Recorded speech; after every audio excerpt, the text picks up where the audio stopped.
Hi, my name is Mandy Milner, and I'm one of the counselors at Penn State CAPS.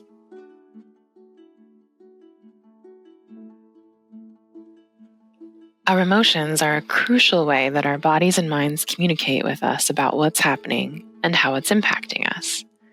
Emotions are kind of like messengers, sending us alerts, helping us make sense of our world and our experiences, and prompting us to take action. But sometimes emotions feel overwhelming. For some of us, it feels like emotions show up out of nowhere and take over. We don't seem to have much say in how we feel or what we do. Like our emotions are driving the car and we're just along for the ride. We hope we make it through without some damage to others, our relationships, or ourselves. Emotions make great passengers. We don't want to kick them out of the car because they cue us into what's around us and help us anticipate what's ahead. But they're also not equipped to drive the car. Our relationship with our emotions is healthiest when we keep our own place in the driver's seat and let our feelings inform our decisions, but not make them for us. So, emotion regulation is the process we use to sift through all the messages our emotions are sending us, and then make intentional choices about how we want to respond to those messages. As we start to think about how we can practice emotion regulation, it's key to recognize that our emotions, behaviors, and thoughts are all interconnected. They affect and influence each other. Let's look at an example. Say you receive a low grade on an exam. It may make you feel sad, angry, and disappointed. You may then tell yourself that you're stupid and a failure, which may make you feel more sad and more angry. Then, because you're already angry, you may pick a fight with a friend, which would make those feelings even stronger. Your thoughts, emotions, and behaviors are impacting each other, and you feel stuck in this cycle of distress. So to make changes to this cycle, we need to examine each part that's contributing to it, our emotions, thoughts, and behaviors.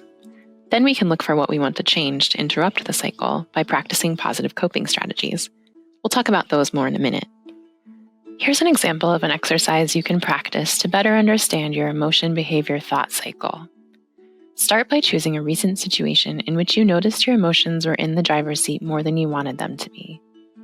Try to choose a situation that wasn't overwhelmingly distressing, maybe about a 4 out of 10.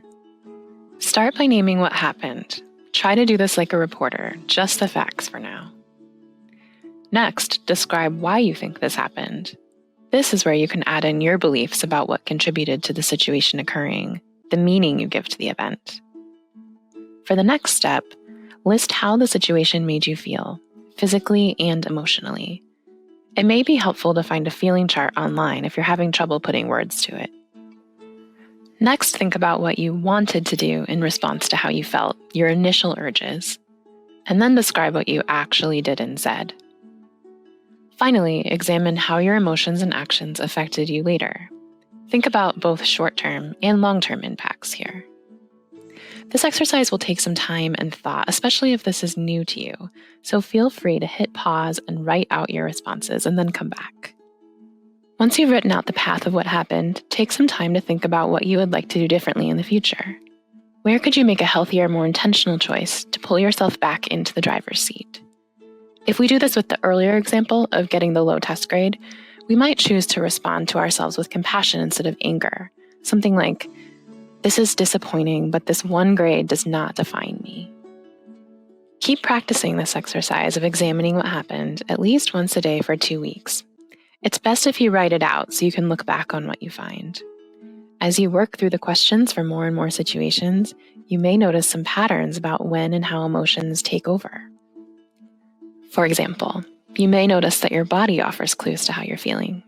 Maybe you feel tired when you're sad, your chest is tight when you're nervous, and your hands ball into fists when you're angry. That knowledge gives you power.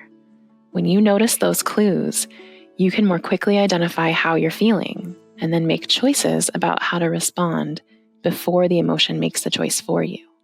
As you keep practicing this process, you fill in more and more of your map and have more choices about where you want to go and how you want to get there. Emotion helps you navigate, but you're driving the car. As you learn more about yourself through emotion regulation, you'll want to increase your positive coping skills so that you can more effectively and intentionally respond to situations that happen. There are many resources for learning about coping skills. Our videos on distress tolerance, mindfulness, and interpersonal effectiveness are a good place to start. Learn more about our services. If you're at University Park, call us at 814-863-0395. For Commonwealth and World Campus students, please use the link here to find contact information for your counseling resources.